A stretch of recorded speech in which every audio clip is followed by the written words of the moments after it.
માળિયાહાટીના તાલુકામાં ભારે વરસાદને કારણે ખેડૂતોના પાકમાં ભારે નુકસાની થવાથી ખેડૂતો પર આર્થિક સંકટ તણાયું છે। બોડી, તરશીંગડા, માતરવણિયા તથા ભાખરવડ ગામના ખેડૂતો દ્વારા મામલતદાર કચેરી ખાતે આવેદનપત્ર આપી સહાય અને પાક ધિરાણ માફ કરવાની માંગણી કરવામાં આવી છે।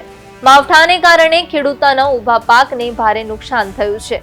માળિયાહાટીના તાલુકાના મુખ્ય પાકો જેમ કે મગફળી અને સોયાબીનના પાક સંપૂર્ણ રીતે નિષ્ફળ થયા છે। ખેતરોમાં વરસાદી પાણી ભરાઈ જતા પાક સડી ગયો છે। અસરગ્રસ્ત ખેડૂતોને રાજ્ય સરકારના નિયમો મુજબ યોગ્ય આર્થિક સહાય પાક રાહત પેકેજ તાત્કાલિક મંજૂર કરવા ખેડૂતોની માંગ ઉઠી છે।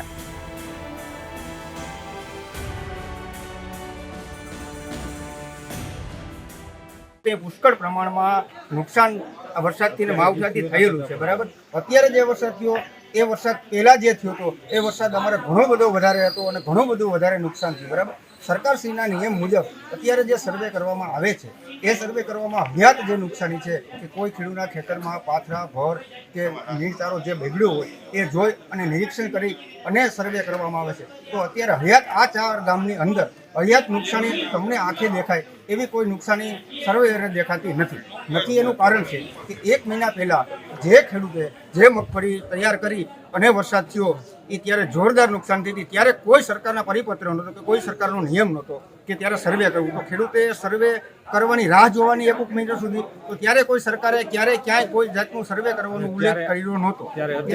અત્યારે જે નુકસાની છે એ નુકસાની મુજબ અત્યારના ગાઈડલાઈન મુજબ સરકારના અત્યારે સર્વે કરે છે। તો જે ખેતર જાય છે ત્યાં સર્વેને કોઈ નુકસાની દેખાતી નથી। વાસ્તવિક એ છે 1 મહિના પહેલા જ્યારે વરસાદ થયો ત્યારે ઘણા ખેડૂતોએ મગફળી, સોયાબીન એમનો ઊભો પાક સળગાડેલો છે કે જે બળીને ખાક થઈ ગયો હતો, રાખ થઈ ગયો હતો જે વરસાદથી એને લીધે। અત્યારે એ સર્વે પાછું વ્યવસ્થિત અને સંકલન કરી અને વ્યવસ્થિત સરકારની ગાઈડલાઈન મુજબ કરવામાં આવે।